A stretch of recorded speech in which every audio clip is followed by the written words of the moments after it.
Well, I got the upstairs done here. Walnut. Well, not quite. I still got some moldings I got to put on the end of these doors here.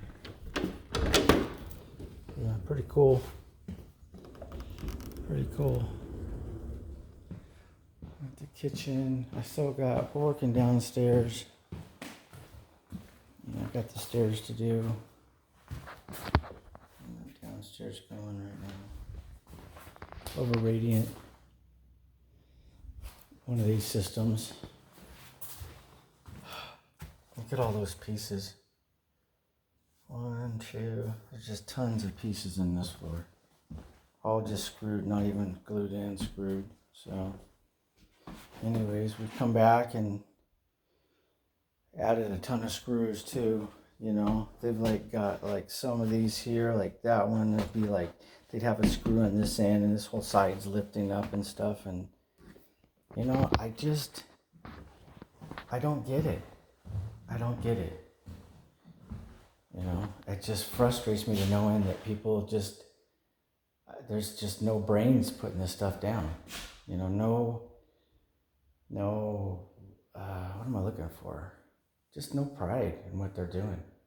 Nothing. They just come out here and they just look at it and they're like, oh no, I gotta put down 20,000 screws. Oh no, my finger's gonna be tired. Oh no. Yeah. You know, and then the pattern with the screws aren't even consistent, you know. And a lot of them, they're breaking the surface, and that doesn't, you lose over 50% of your holding power. Now I get it. It's just a radiant subfloor, you know. But anyways, you know, they're just, yeah. And the screws, when they strip out, like this one here, yeah, it's stripped out because it's like an inch long. They could use longer screws. But they didn't even take it out and try to put another one in there. You know, shit like that. And then I got to come along as the floor guy. Well, the floor guy will take care of it. And I'm tired of that. I'm really sick and tired of that. You know, if I hear that again, I'm going to shoot the person. Anyways, yeah. So, oh, there's screws. Every one of those screws just about has broke the surface. And not just broke the surface. I mean, they're down 1/8 inch or more, you know. There, that's a perfect one. Now, in that whole little area, that's the only perfect one. But, again, that's me. So, and hey, if you break the surface every now and then, that's fine, you know. But let's strive for everyone. And then that way, you do have a few that get through. Anyways, yeah. So here we go. Perfect example. Here we go. Let me see how this is going to work out here. How big is that? So I could probably use a screw right here. This piece here is, I wonder, so I'm going to say it's that long. So it's 4 foot. 4 foot. So, yeah. And anyways, where they do, they tend to want to buckle right here because there's nothing, it's just a really weak link spot, you know. Just like in the center here, this track. Yeah, so that goes all the way through. Yeah, see, that's just sitting in there. So, yeah, and so if that gets pushed up against something and it's really tight against this and it swells, it'll lift up right there. So, yeah. Anyways, I don't know. I didn't want to turn this into a bash video. It's just, you know, we spent I don't know, 6 hours yesterday just going over 688 square feet downstairs just to make sure everything is down right and everything. That's not my job. I'm not paid to come out here and do this radiant. So, I don't know. There might have been a couple guys doing it because some areas, like this one's screwed to all get out. And I couldn't have another screw here. So, anyways. Yeah, could be a screw there. And then I think what started this whole thing is the fact that downstairs they didn't even try to level anything. They went over some major humps. And then I got to somehow figure out how to fix that. remove the tubes. The tubes, these are all siliconed in here around the corners. They're all siliconed. I gotta lift that out, remove the pieces. And I will say this, it's really easy to remove their work. Thank God, right? Thank God I could do that and then get to the part that need to be fixed. But if you read the literature, it'll tell you the same thing as us four guys. You know, 3/16 and 10 foot. You know, downstairs, I mean, and it was in the worst spot, 2 worst spots. 2 bad areas in the 2 worst spots, right in doorways. You know, so I don't know. I don't get it.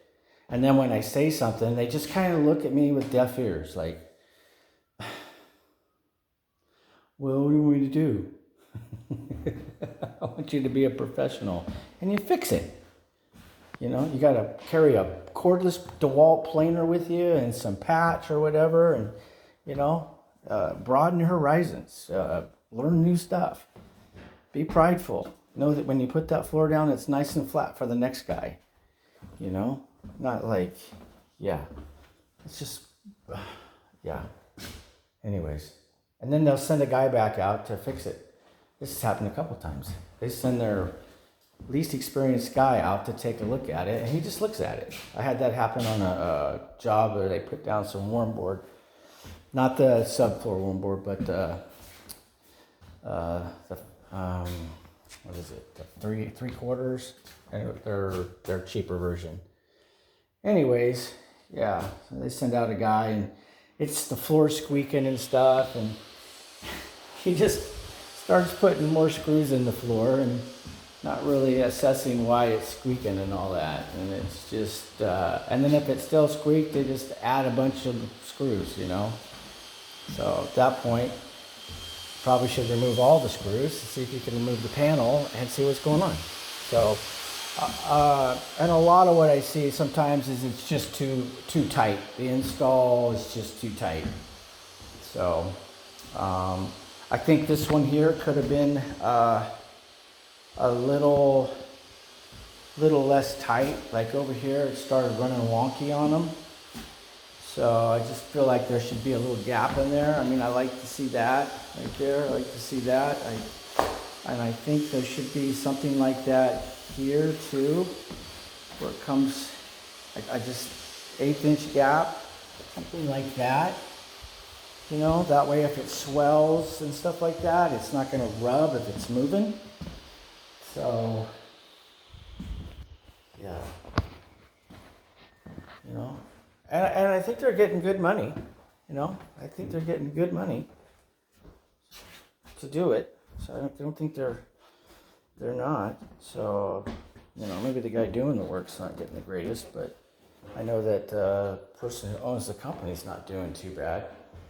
So, and I don't know who it is, and I'm not here to bash them, and I wouldn't say who it was anyways. So I'm just saying, do your job. Do your job. Set your tubes. If a tube's not setting all the way down, lift it up. There's usually something in the track. You know, do your job. I can't tell you, like, I'm going to show you right here. Just walking. Here you go. Here you go. That's 3/16 up. It's siliconed. I don't know why. You know, it's not, yeah, nothing I can do now unless I want to rip it up and, yeah, and remove all the silicone and fix it. So, you know, a lot of them. And this is a good, this product as far as the recess. I mean, when the tube is sitting down, it'll actually sit a 1/16 below the wood, which is really nice when it's done right. But, yeah, maybe 20%, 15-20%. It's not sticking. It's sticking up, usually on the turns. So, anyways, I mean, done right. It's a great floor, you know. So, it is what I just see. I don't know. I see things differently when I look at that whole mess right there. I just see all the gaps, twisted. Just, yeah, you know. So. Yeah, there's a way to do it and a way not. I mean, that looks like you stuck a baby in front of their first little blocks and whatever, and they're putting it in the little puzzle thing, you know, and they're trying to get them all to fit and everything. So, anyways, Me, honestly, I have an 1/8 inch spacer. The little spacer that I put down in there, screwed it or whatever, and figured out how to use that spacer as efficient as possible. You know, rather than having one piece and sticking them in or whatever like that. So, I mean, just have a jig made up that it sat on there and put it, just figure it out. Figure it out. Even a 16th, you know, some kind of little jig that does it rather than just slapping it together and, yeah. So, and I think they put in tubes over here when they're lining this all up or whatever, so I don't know. Anyways, I'm just ranting. I'm upset because they installed this over some bad subfloor downstairs and they didn't fix it. And then I had to spend 2 hours yesterday fixing it, you know? Because my instructions say 1/8 inch every 10 foot on this floating floor. So, anyways, so I do the best I can with what I got, you know. Anyways, of course, I'm the last guy, and so it comes down to me to make sure that done right. Anyways, this is a La Catina floor.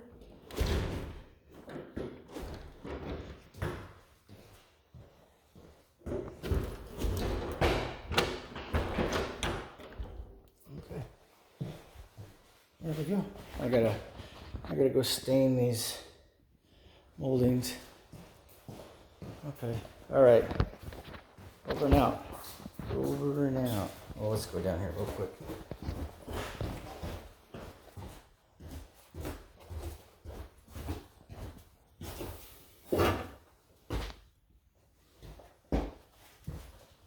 So, yeah, that spot was right there. Another spot was right here. Yeah, luckily I got that cushion. I had to cut the cushion out, grind some of the cushion down, but we got it. You know, 2 worse spots walking around, and it was just like, you gotta be kidding me. Anyways, so same thing down here. Anyways, that's what we're doing. It's Saturday.